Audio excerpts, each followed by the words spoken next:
All right, guys, just doing a demo. I just hit the record button here. So someone wanted to know, let's talk about how do you make a quick chandelier if you have to fill up some space really fast. And then we'll talk about cloth, we'll talk about text, and we'll talk about a chain. Okay, so real quick, this is all I have to do is on a chandelier. Look, I just created a really simple cylinder here, and I have a really simple cube right there. The cube's going to be the structure. The hole's part of the arm. Then I'm just going to rotate it and spin it. So what I'm going to do first is, as I created this, I want to get some type of a chandelier shape. You need to think about the historic background to a particular object. A chandelier in this time period will be different from the type of chandelier I might buy and put in my house. Okay, current day. So this time period, they didn't have electricity. They had a lot of candles. Whenever you had candles, you had glass cover around a candle so it wouldn't blow it out. They'd lower the chandelier, they'd light it, they'd raise it. So even though it might be electric, we want something that fits that time period. So what I'm going to do really quickly is, look, I just created this cylinder. I'm going to duplicate it because I'm going to make a base part for it real quick. So this might be the base that holds part of my chandelier together. Okay, so I'm just going to keep that down separate. Here's the original cylinder that I created. I can come over here to Subdivisions of Height real quick. I can throw in like 3 or 4 height arrangements, and I basically I could use a lattice or a soft select. I would just want to get some really simple curves in there and make this look like it's just a little piece of glass that's see-through. Okay, so what I'm going to do really quick, let's come over here. Let's just do soft select, or I could even just do vertices myself if I like. So I'm imagining that there might be a little bit of a rim edge right there. Okay, so then I'm going to take this next one here. I'm going to start to scale this down a little bit, bring it up. So I'm going for that hourglass shape of a piece of glass that would wrap around. Okay, and I'm just going to basically take these lower sections right here and expand these guys out like so. Okay, might raise them up a little bit more. Let's go back to see-through mode. I'm going to grab this right here, raise that guy up a little bit like that, bring him down in about so. Okay, and now, of course, if I click on this and smooth it, sorry, there we go, I get a good idea that sort of has that glass feel to it, right, when it's smooth. So that was pretty easy to make, okay, nothing too complex about that. Now, all I'm going to do is I'm going to come back, I'm going to take this shape, sorry, I keep hitting my Cintiq here, bring the keyboard out a little bit more. I want that to be hollow in the middle. So all I'm going to do is just duplicate it inside itself. I'm going to scale it down just a little bit. Okay. And then what I'm going to do is I'm going to go to the faces here. Go to the vertices. I'm going to select this upper row of vertices right here. Okay, just like that. And I'm just going to pull them up just like that. Okay. I'm going to select the outside, select the one in the middle. I just did a boolean. That way I can put a shader on that and I can make it look like it's see-through.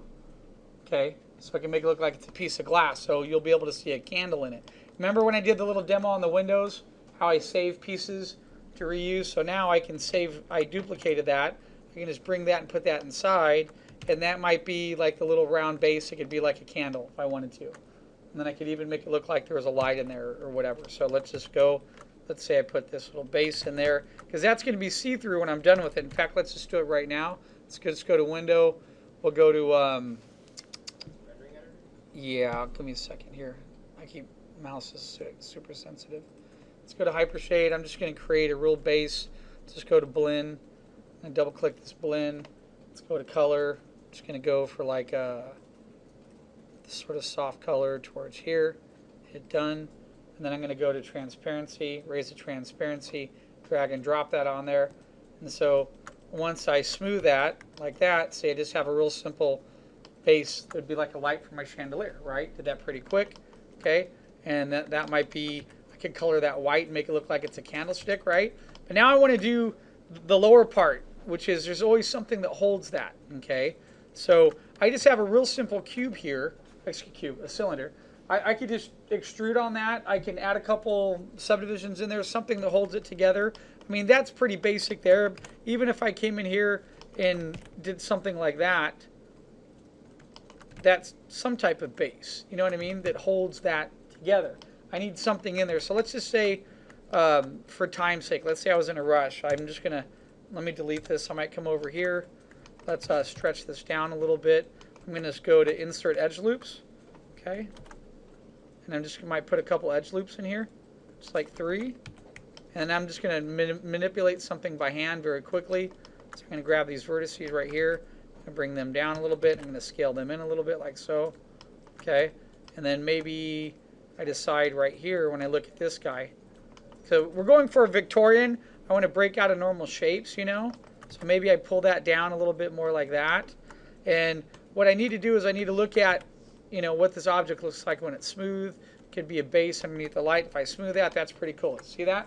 It's pretty easy. Just real simple shape. Couple insertions. I smooth it. So that's basically, that's my basic light right there. I'm going to group that right now. Okay. And that's one item.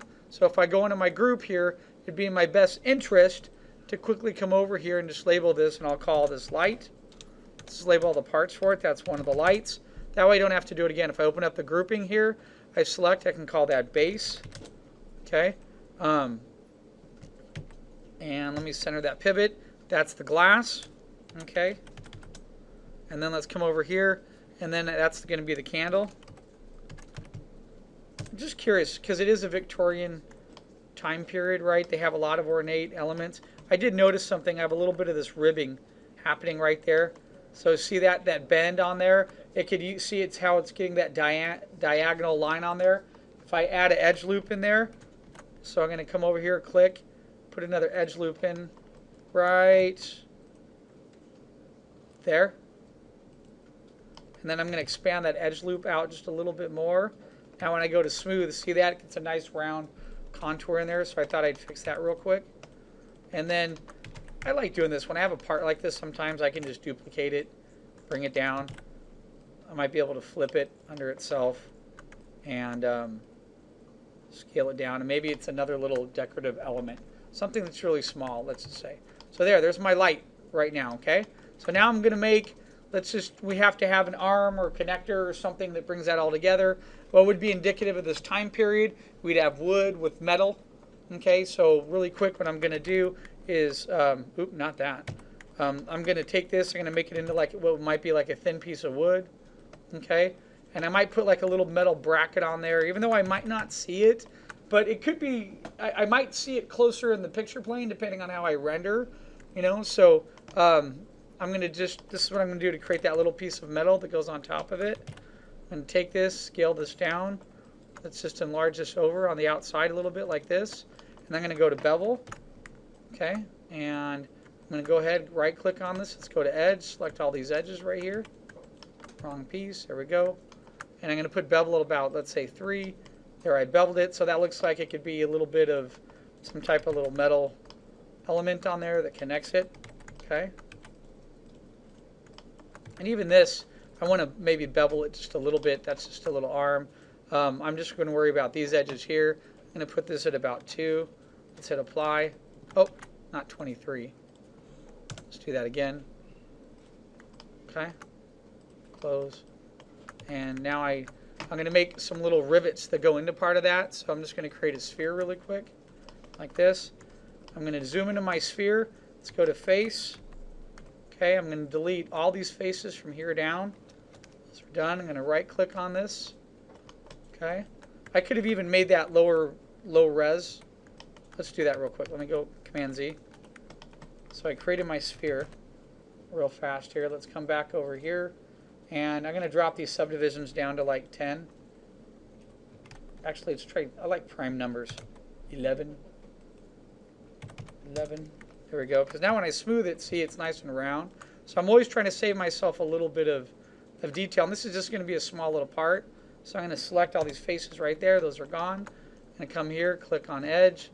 I like to fill my holes. So if there's a hole on something, I usually fill it just as a backup. What I'm going to do is bring this over. Oops. Click over. I'm going to take this right now. When I smooth it, I have a nice little, looks like a little hot iron rivet.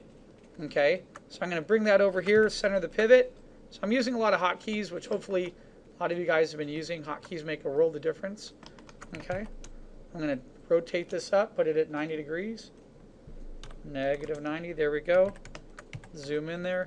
And that's huge right now. So I'm going to make that rivet a little bit smaller. Let's say like this. Maybe I have a rivet, they put one like right here. Let's say maybe they put one. Actually, let's do 4. Why not? All right. I'm going to put it right on top of the surface. Just delete that one. Bring it over just a teeny bit like this. These are little details that can add a lot to a piece sometimes, especially if I have this guy in the foreground here. So I'm going to put a rivet there. Let's put a little rivet right there. I'm going to drop 2 of them down to here. Okay. Once I get those, I'm going to come over. I'm going to group them all together. Let's go to the outliner. I'm going to label them rivet. I'm going to duplicate them. Bring them here to the other side. I'm going to go to my scale tool, flip it in the other direction. Almost had a perfect flip there. 1/10 off. They're -1. Stick those inside there. Like that, and then that's done. So now I have that little piece right there. And I'm just going to call that a little detail. Okay. So what I'm going to do is maybe enlarge it just a teeny bit more. I'm going to slide that to the end right here. I'm going to duplicate that. Put that, let's say, about right here. Okay. And then I'm going to come over, and this might be my little support beam that connects to my light. So I'm going to bring these over here. Let me see what I want to do. Actually, I thought about having something about there. I could just stick that in there, but it looks sort of crappy if I have it stuck in like that. So I like a little curve in there. So to do that curve, really easy. I had already duplicated or created a really base torus right here. So I'm going to go to this torus. I'm going to lower down the resolutions down to 10 by 10 by 10. Okay, just so I have it like this. When I smooth it, it looks really pretty, right? I'm going to duplicate that. Sometimes I keep my core shapes up there. Because remember, when I duplicate a shape right now, I lose its input selection here. So sometimes I keep a bunch of core shapes in front of me so I can just go back in, adjust them, and then I have a part to work with. Okay. So I'm going to bring this over here really quick and just get that lined up about right there. Scale it down. Okay. I'm going to zoom into it. I'm going to make a little anchor that connects those two together. Put that about right here. Let's rotate it 90 degrees. Okay. And it's going to be somewhere about like there. Let me see if I can scale it down. I want a little bit thinner. That's fine. Something about there. Now what I'm going to do is I'm going to delete half of these faces right here. So I'm just going to drag over those faces, delete those. And drag over those, delete those. Go to vertices. And take the half of these vertices. Use the scale tool to get them sort of flush like that. Okay, and then maybe I decide to raise this guy up a little bit more like this. And then I might lower this one down just a little bit like so. Drag these over. Sort of bring them over like this. So I'm basically making a little handle that's going to connect. So let me see if I can get that about there. And let me grab the lower section of vertices here.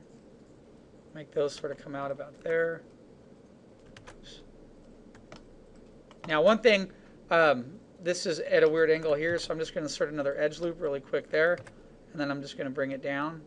Oops, I just had a heart attack there. Vertices. There you go, just bring it down about there so they look like they're the same degree, right? And I'm just going to take these. I want these are going to hold part of my chandelier. So now I'm going to enlarge this light a little bit. So I want this to sort of fit in like that. I want that to fit in to the middle section. There's that middle line. That's looking good. And then I want this to come down and sort of go right into there, just to sort of slide into there. Okay? And if I smooth that right now, it looks great. See? All right. So now I have an arm. Now I just need to do a middle part, and then I'm going to duplicate that arm and just spin it around, and my chandelier will be almost done. So let's just take this middle part real quick. I'm going to duplicate that. Again, try to model smart. You know, you don't have to repeat things, reuse your parts. So I'm going to take this. Okay, let's see what I can reuse in there. Well, let me ungroup it first. Maybe I don't need a candle in this one anymore. Maybe I like that shape. Maybe I don't want it to be see-through. I can reuse that, stack it on top of itself, make it look a little bit different. Actually, I just had this idea. What if I did this? What if I, oops, if I group these, and then I flip them upside down. Let me scale them up a little bit more. Okay. Let me bring this down. You're like, what's he doing? That'll be the center that holds some of this up. Okay. I'm going to reuse this piece right here and then duplicate that. Let me bring that back here. And let me flip it in the opposite direction. That was right here, so that's a negative 0.2 right there. Okay. And get that centered about right there.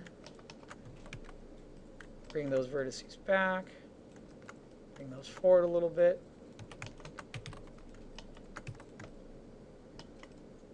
What I was going to do, I was just going to reuse this part, but I don't need it, so I'm just going to delete it. Okay. Let me see if I can reuse this guy real quick. Let me bring him down. Let's take him out of smoothment. Let me see if I can modify his vertices super quick just to make a different part. I don't have to remodel anything. Yeah, let's just make it do that. Let's go out a little bit. Like that. That looks fine, I think. Or let's say we stick that in like this. Okay. Now look, this is all I have to do. This is going to be my centerpiece, right? That's just a really base, nothing fancy centerpiece that holds everything together. Okay. I'm going to get that to about where I want it. And here's the important part. This and this is going to become one piece now. Not one piece. I'm going to group them together. So let me get that. So that was a detail. That's a detail. I might group those together. Let's get the little handles together.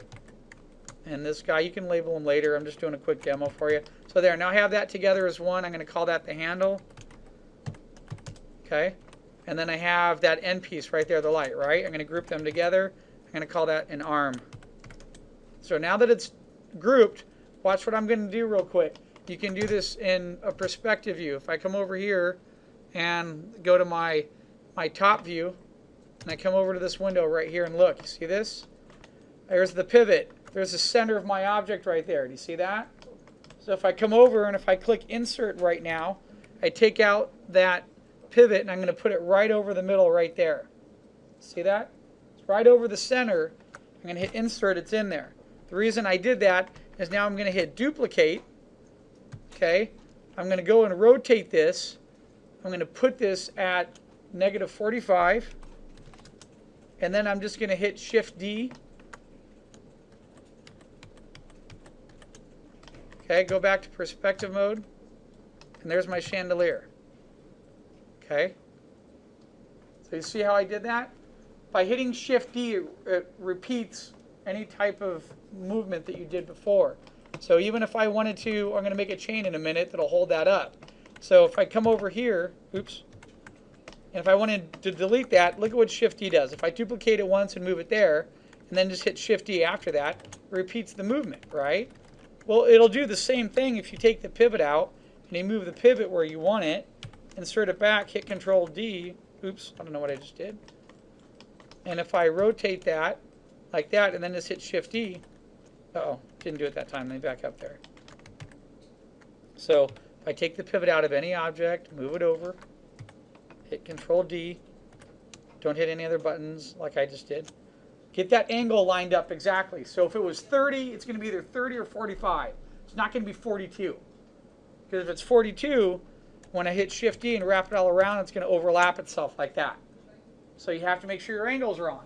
Your angles are either going to be 30, 60, 90 that go all the way around, okay, or just simple 45s. 45, 45, 45 works just fine. I actually forget the 30, 60. That could be a little confusing. I just do 45s. Okay, so I wouldn't do that because I know the space is off there a little bit. Okay, but that's the same thing to make that chain now. Okay, now I could take this piece right here and start to work with that. Okay, and a lot of students do this for a chain. They take a really basic. So how did I get that shape there? Right? Well, I created a torus, which was this guy. Okay. However, though, hold on a minute. When I created that torus, though, when you guys have it, it's like at 20 and by 20, like this. And then if you take that torus and you duplicate it, and you just grab the vertices and just stretch them apart, that's how you make your base chain. See that? That's the torus. I stretched it apart. That's a chain link now. Okay, however though, that chain link is 400 vertices right there, right? Let's go back to our original piece. Put this at 10 by 10. Okay. Now I'm going to duplicate that, pull that over, and make a chain link with it real quick. Okay, give me a second here. Let me scale that down. Let's bring it over here. Let's right click, let's go to vertices. Let me select these vertices here. I'm going to bring them down to there. And I'm going to bring these here in the middle. Sort of bring them down right in the middle about there. And if I smooth it, look, there's another chain link. Okay? The difference is that's 100 vertices, that's 400 vertices. Might be in my best interest to work at a smaller res. And look, there's a little bend in that chain link. That's okay. Some of them used to do that. I can actually move it over just a teeny bit. Just like that one, move it over just a teeny bit. And if I move them sort of right in the middle, about there, I basically have myself a little chain link. Okay? Now, here's my recommendation for you on your chain link. Once you get that chain link there, you get one. Look, all you have to do is, if I hit duplicate, move it over to right here, spin it just to where it's overlapping, and now hit Shift-E. See that? There's your chain right there. Creating my chain. And it's spinning all on its own. It's magic, everybody. Okay? So look, there's a chain. Now I'm going to make this a long chain for a reason. Because if you want to, and then I'm going to group it all together, you could put a deformer on that chain and have it hanging from the ceiling like it's some type of decoration. All right? So group that right now. That's 6,000 vertices. Okay, I don't want to use too many of those because it's getting a little heavy, right? But that's all right. But check this out. If I bring this chain over here, always save a chain. Save it. Put it in the background so you can manipulate it later. So I want to save that one. So I'm going to take this one now, and if I rotate this like this, put it at 90 degree. All right. Did that go 90? Yeah. I'm going to bring my chain back over here. Let me zoom in. It's a huge chain for that chandelier. Now it's hard to see, right? So I'm going to hit Insert Pivot, drop the pivot down to here, and then zoom in down here. Much easier. Whoa, that chain is huge compared to the chandelier. Well, that's all right. I just did it real quick. Let me scale it down. Come on, baby. Keep scaling. There we go.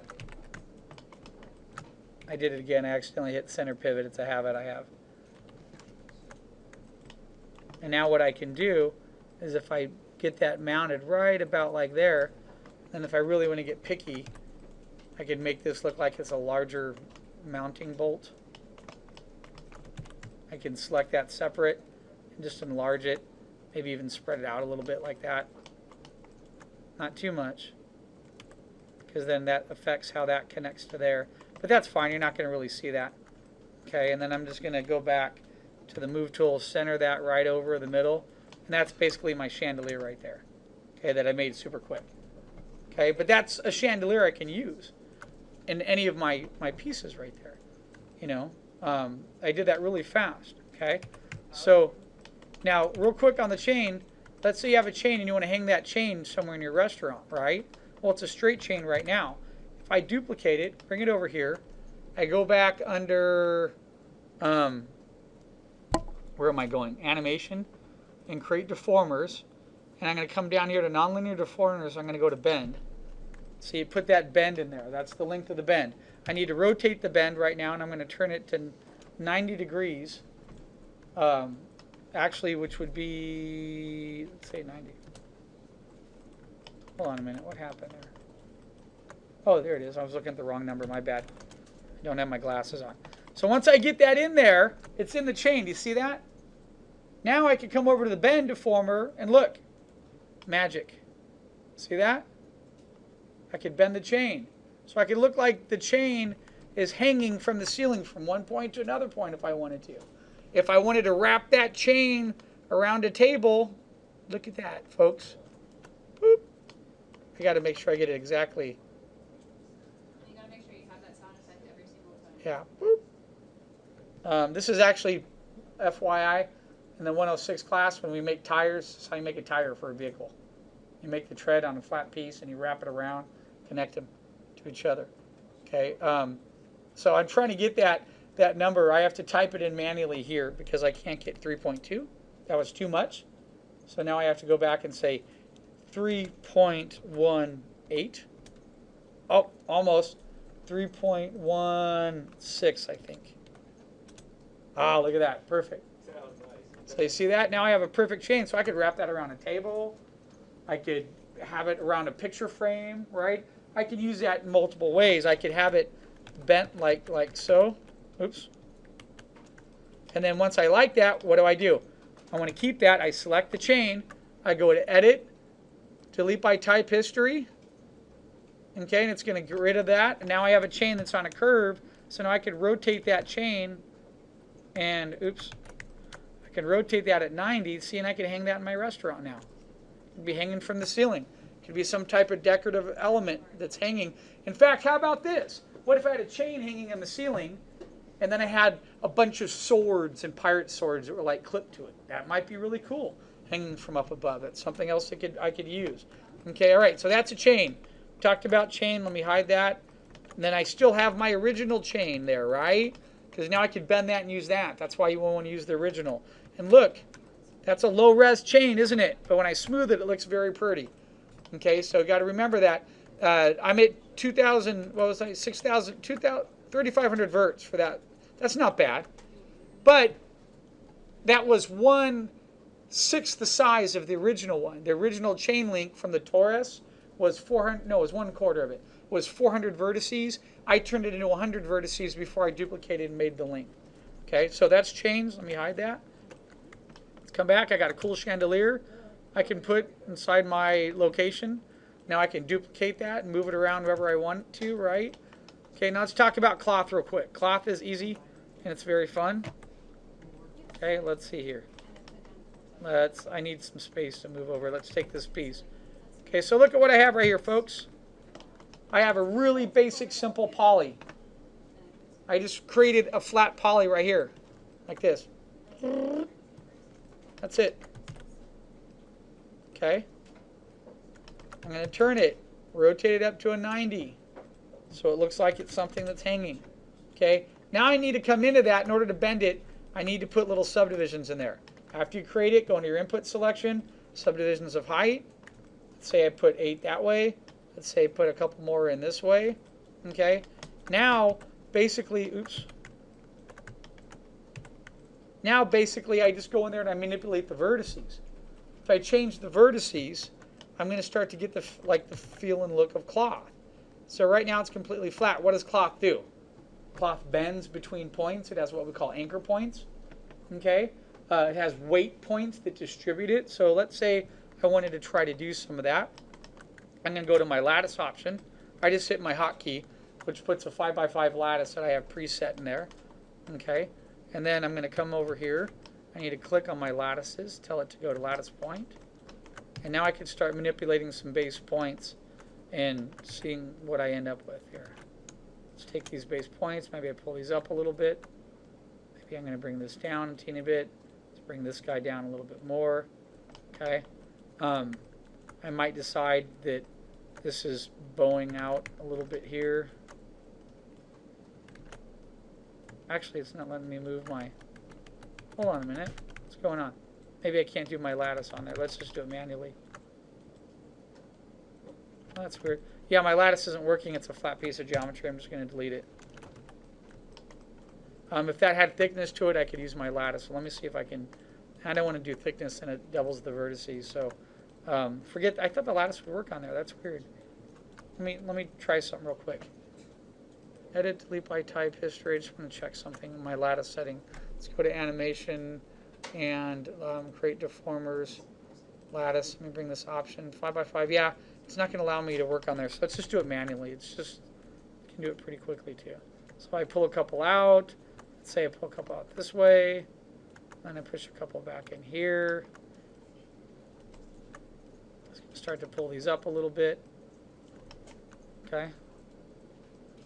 This, that. Use the scale tool wherever you want to. Scale tool, group your vertices together, bringing up and down. Cloth tends to hang a little bit more on one side. So I might bring these down a little bit more. Carry these over. Really quickly, you can just start moving vertices around and you'll start to get a little bit more of a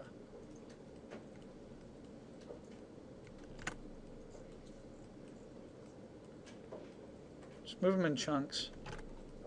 So give me a minute here. Okay, just look at what I've done right now. So if I hit smooth, see what I have? Let me leave the smooth on for you. So you can look at what you're doing. You can see how it's starting to look like a little bit of cloth. Okay.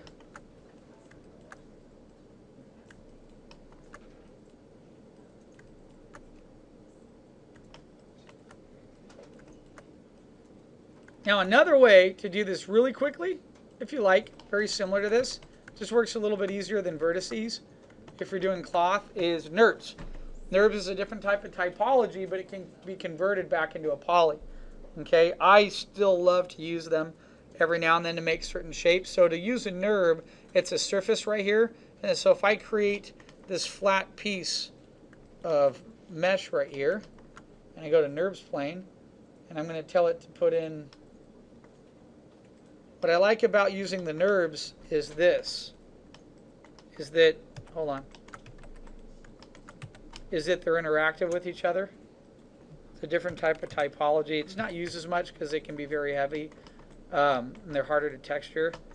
But what's great about them, they have something called, they have control vertices. See, if I move one, it affects the others around it.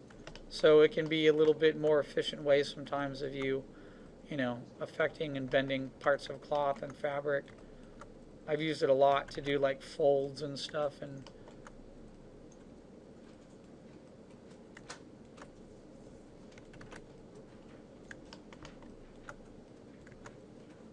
so you can really quick, you start to move stuff around.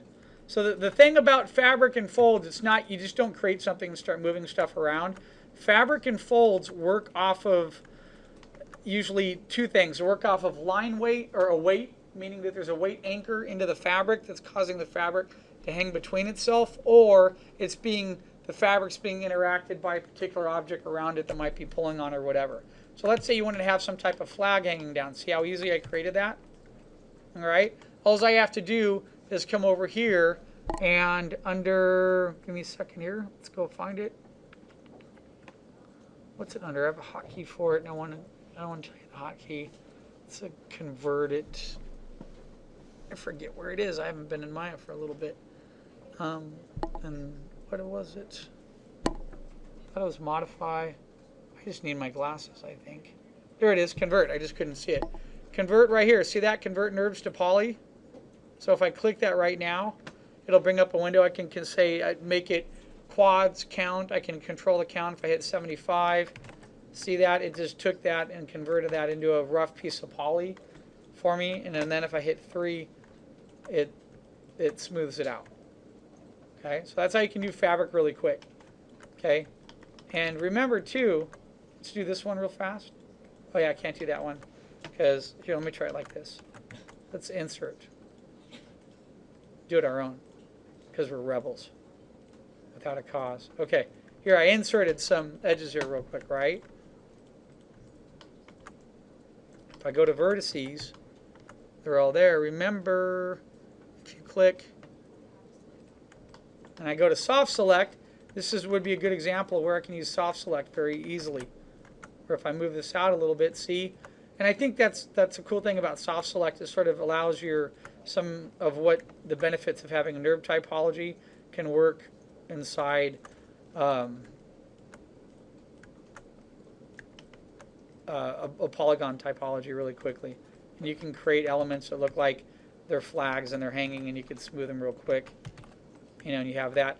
And then if you want to punch holes and stuff, you can. Sometimes you can do booleans in these, create round shapes, weird holes, whatever you want. Or you can come in here, insert other loops, and take out little points. So look, if I wanted to go to a face right now and delete that face, see what that looks like? It's like a little hole when it's smooth. Okay. And then I could even move those vertices around. So I can actually bring this guy down a little bit and make it look like it's a weird tear. You know, I can damage corners a little bit like this. Let's see what happens if we go back to poly real quick. And there used to be some really cool mel scripts too, where you could go in and put tears in fabric and stuff like that. Let's just see what happens if I take a sphere like this and can I make it look like there's a chunk out of the lower section. Just want to see if it'll do a boolean for us. Let's just say right there. Oh, wouldn't do it, made it disappear. That's alright, you can manually get in there and mess with it. And then you smooth it and you get something that looks like that. Okay? So that's fabric real quick. Have fun with it. Okay? And then the other demo I put up for you guys really quick. So we did the chain, did fabric, right? Really simple. The other thing that I was talking about was the text tool. Every one of you should have a name for your restaurant. You should have that up high. So let's go over that really quick. It's very easy. If you come over here and you go under Create, if you drop down in Create, there's a text option. Go to the text box, bring that open. It brings up this little box right here. Okay, I'm going to say the name of my restaurant is the Pirate's Locker. Okay, so I'm going to go down to poly, leave it on quads and count. If I hit apply right now and I look down here and I zoom in there, see what I have? I have the Pirate's Locker created in type. Okay, and what I can do is if I come back to that in a minute. Some fonts work better than others. Some fonts have little, variations on them. So let's go here. Let's take a look at the fonts. If I come down here, where's my font selection? Font. If I click this little triangle right there, do you see that? It brings up a font menu. And it shows me a little example right here. To get that example larger, click the size on the right here. There. So now I can see what the font looks like. Let's say you had, and there's some fonts you don't want to use, like, you don't want to use that font, right? That's not for pirate restaurants. Something that has a serif on it, I wouldn't use that font either. That's a non-serifed font. Serifs are the little curves on the tips, little points that make it look indicative of that time period. I wouldn't use that font either. That's like comic book font. Okay? You have a whole bunch of fonts there. That one was a good font. See, that's a serif, the little ends on there. So go through, find a font that you like. That might be too scriptive, too thin. That's gangster. Go through, find a font. Let's say if we tried that one. Yeah, that's still a little, it's more on the fancy side. Every font's going to have a design influence of what it feels like. That's a little too thin. That's Total Raiders font. Don't do Raiders font. Not Oakland. Okay.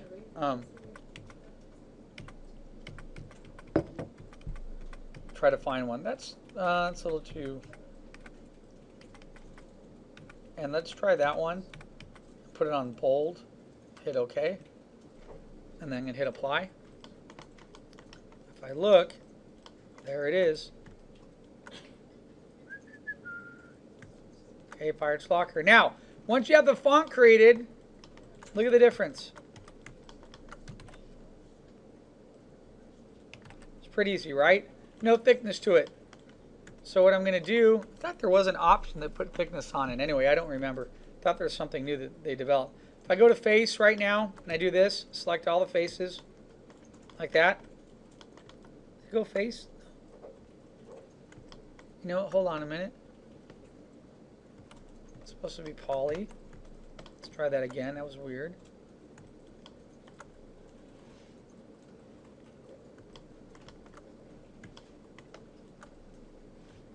I'm going to go to extrude. And then watch what happens after I extrude. Whenever you do this, this will always happen. One of the letters goes the other way. I don't know why.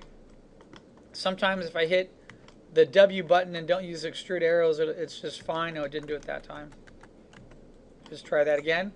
Select all the faces. Extrude. Yeah, it won't let me extrude unless I use the... Let's do it again. Alright, yeah. So it does this. I don't know why it does this, but look what happens if I go to extrude the thickness right there. Do you see that? It offset a couple letters real quick. And you know what? Sometimes you get fonts that have a weird history. See what it's doing is it's moving part of the outside of the font over a little bit. That can actually be fixed if you know exactly where to move those to. There it didn't do it when I did it manually without using the offset, the thickness option there. So when I click off of it, look what happened. It extruded the font and moved a couple over. Just select the 3 that it moved over like this, and then just bring them back in line. Like that. That's it. And look, there I have the Pirates Locker. Now, that letter, that looks nasty right there. Something happened in there. Some fonts will react differently and they don't work correctly. Okay. I might try to do an O separate and make sure it wasn't my mistake, but when I look at that and I smooth that, that doesn't look nice. Actually, it looks sort of weird like that. Okay. Some fonts have that effect. You have to get in there and you just sort of mess with it, see what happens. Some don't work as well as others. I don't know why. Some don't extrude correctly.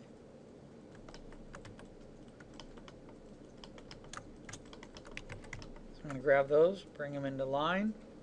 That looks good. If I look at those, that came out pretty well. I don't see any major issues. I don't have any blackening in there, any problems happening, okay? All right, put another demo up for you about the type. Okay, so create a name for your place. Names are great. So think about the shapes we just created. I could now create a big piece of wood, put the name on it, enlarge the chains and hang it from chains. That'd look cool. I could just stick, you could just stick Pirate's Locker on the wall, but that might not look that interesting. What if it's on a big, heavy wooden board with big chains? Maybe next to Pirate's Locker, there's a big, giant pirate's blade or a skull. Think about that. Stretch it a little bit. So I could take Pirate's Locker, big wooden board, reuse the chains, take the skull face I gave you, flatten it a little bit, just scale it down, and then move it into the wood, and there'd be this big face. So I could actually create a little logo that goes next to the Pirate's Locker, right? It'd be very easy. That's going to add a little bit more than just taking that and sticking it on top of the wall. Those little details add up. So I've talked about that before I wrap up this demo. These little teeny details in Maya. Having a little logo, having chains, having little rivets, all these little things come together. Instead of just throwing this right into the wall, putting a nice wooden frame around it, having chains around it, for a logo, all I have to do is take everyone in this class has created like a pirate sword. I just put a pirate sword, 2 crossed with a pirate's skull, or just even a sword with just the skull next to it, maybe a skull with the sword going through it, and put that as a logo right next to it. And then I have a sign that hangs right up above my restaurant that looks fantastic. Okay? All right, guys, have fun.